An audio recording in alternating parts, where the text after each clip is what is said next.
Manche Geheimnisse beginnen mit einem Schrei, andere beginnen mit Stille.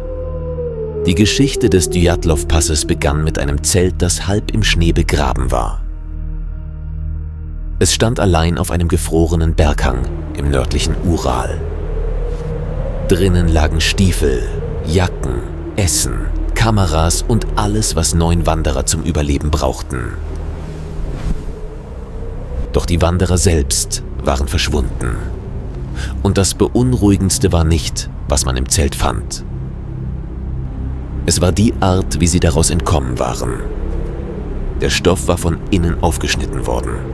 Im Februar 1959 zogen 9 junge sowjetische Wanderer durch eine der kältesten und erbarmungslosesten Regionen der Sowjetunion. Sie waren keine Anfänger. Sie waren vorbereitet, erfahren und bereit für eine Winterexpedition. Ihr Anführer war Igor Djatlov, ein 23-jähriger Ingenieurstudent, bekannt für seine Ruhe und seine starken technischen Fähigkeiten. Die Route war schwierig, aber für diese Gruppe hätte sie nicht unmöglich sein sollen. Sie waren auf dem Weg zum Berg Otorten. Später würde schon dieser Name fast wie eine Warnung klingen, doch damals war es nur eine weitere schwierige Expedition. Ein Mitglied, Juri Judin, kehrte wegen gesundheitlicher Probleme um. Diese Entscheidung rettete ihm das Leben. Die anderen 9 gingen weiter in den Schnee. Ihre Tagebücher und Fotografien zeigen keine Panik, kein Zeichen von Angst. Nur müde Gesichter, Witze, Skier, weiße Hügel und eine Gruppe, die sich durch brutales Wetter kämpft. Sie wirkten wie Menschen, die das Risiko verstanden, aber glaubten, damit umgehen zu können. Und dann, in der Nacht vom 1. auf den 2. Februar, veränderte sich etwas. Die Gruppe schlug ihr Zelt am Hang des Kolaziakl auf, eines Berges, dessen Name oft als Toter Berg übersetzt wird. Es war ein offener Ort, fast ohne Schutz vor dem Wind. Der Wald lag unter ihnen, doch sie entschieden sich für den offenen Hang. Vielleicht war es schon zu spät, um abzusteigen. Vielleicht war die Sicht schlecht. Vielleicht entschieden sie, dass das Zelt standhalten würde.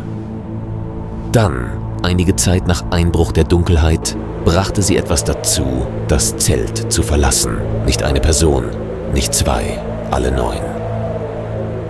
Sie zogen sich nicht ruhig an. Sie sammelten keine Vorräte ein. Einige gingen ohne richtiges Schuhwerk hinaus. Manche waren für diese Kälte kaum bekleidet. Sie nahmen keine Äxte, keine Skier und nicht genug Kleidung mit, um lange zu überleben. Sie schnitten die Zeltwand von innen auf und gingen den Hang hinunter in Richtung Wald. Das ist die erste Frage, die nicht verschwinden will. Was konnte 9 erfahrene Wanderer dazu bringen, den einzigen Schutz aufzugeben, den sie hatten? In extremer Kälte, in der Dunkelheit und dann fast ohne Schutz vorzugehen. Als die Suchtrupps das Zelt am 26. Februar fanden, wirkte die Szene falsch. Das Lager war nicht zerstört wie nach einem Kampf. Wertgegenstände, Essen und die Sachen der Gruppe waren noch da. Die Spuren führten vom Zelt weg, hinunter zur Baumgrenze. Sie sahen nicht aus wie Spuren von Menschen, die in Panik in alle Richtungen auseinanderliefen. Sie deuteten eher auf etwas anderes hin. Die Gruppe hatte sich gemeinsam bewegt. Dieses Detail ist wichtig, denn Panik kann Menschen auseinanderreißen. Aber hier wirkte alles geordneter, als hätten sie einen Grund gehabt. Als würden sie sich von einer Gefahr entfernen und auf eine andere zugehen. Am Rand des Waldes fanden die Suchtrupps die Reste eines kleinen Feuers unter einer Zeder. In der Nähe lagen die ersten beiden Leichen. Sie waren für dieses Wetter viel zu leicht bekleidet. Die Äste der Zeder waren mehrere Meter über dem Boden abgebrochen. Das deutet darauf hin, dass jemand auf den Baum geklettert sein könnte. Aber warum? Um zurück zum Zelt zu blicken? Um nach einem Licht zu suchen? Um zu sehen, ob das, was sie erschreckt hatte, noch dort war. Zwischen der Zeder und dem Zelt wurden 3 weitere Leichen gefunden. Ihre Lage deutete darauf hin, dass sie möglicherweise versucht hatten, den Hang wieder hinaufzugehen.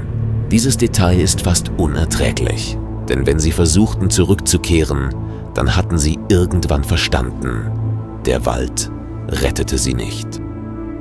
Das Zelt war immer noch ihre einzige echte Chance, aber sie erreichten es nie. Mehrere Monate lang wirkte der Fall bereits unmöglich. Dann, im Mai, wurden die letzten 4 Leichen unter tiefem Schnee in einer Schlucht gefunden. Diese Entdeckung machte das Rätsel noch düsterer. Einige von ihnen hatten schwere innere Verletzungen. Verletzungen am Brustkorb, ein Schädelbruch. Verletzungen, die für gewöhnliche Unterkühlung zu schwer wirkten. Und doch gab es keine äußeren Wunden, die man nach einem gewaltsamen Angriff erwarten würde. Die sowjetische Untersuchung konnte keinen Mord beweisen. Sie gab keine klare Antwort. Am Ende kam sie zu dem Schluss, dass die Wanderer durch eine unbekannte, unwiderstehliche Naturkraft gestorben waren. Dieser Satz wurde Teil der Legende. Sie klang offiziell, erklärte aber fast nichts. Und wenn eine offizielle Antwort nichts erklärt, treten sofort Theorien an ihre Stelle. Manche vermuteten einen Angriff, doch es gab keine klaren Hinweise darauf, dass sich eine andere Gruppe dem Zelt genähert hatte. Manche verdächtigten das lokale indigene Volk der Mansi.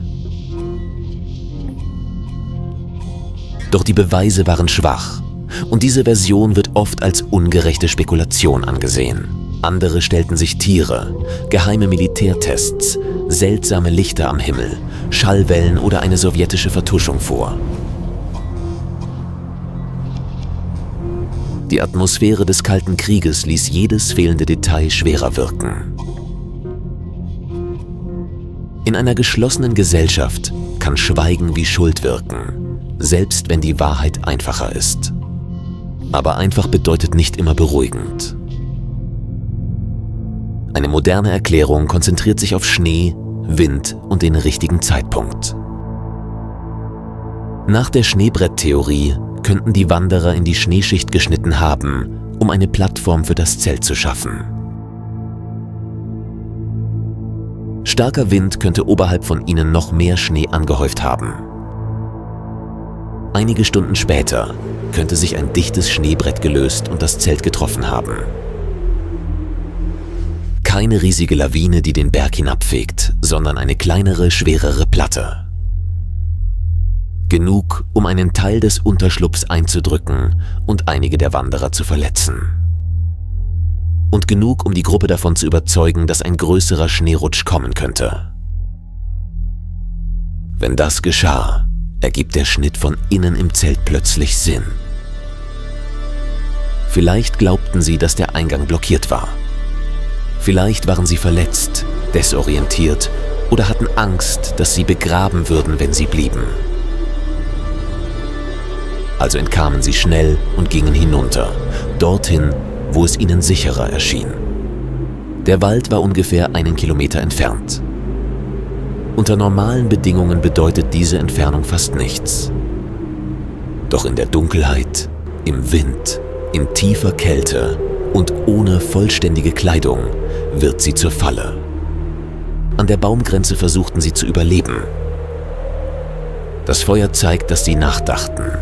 Die gebrochenen Äste zeigen Anstrengung.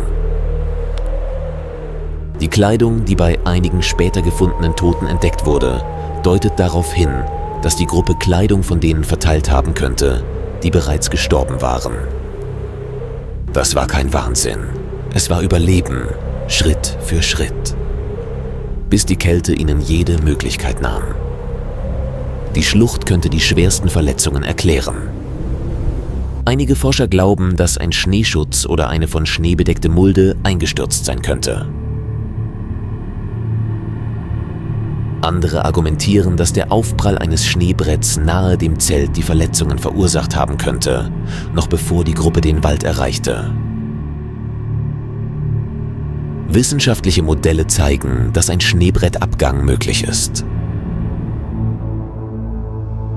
Spätere Expeditionen stellten fest, dass das Gelände rund um den Dyatlov-Pass unter den richtigen Bedingungen solche Schneebretter bilden kann. Aber möglich bedeutet nicht bewiesen.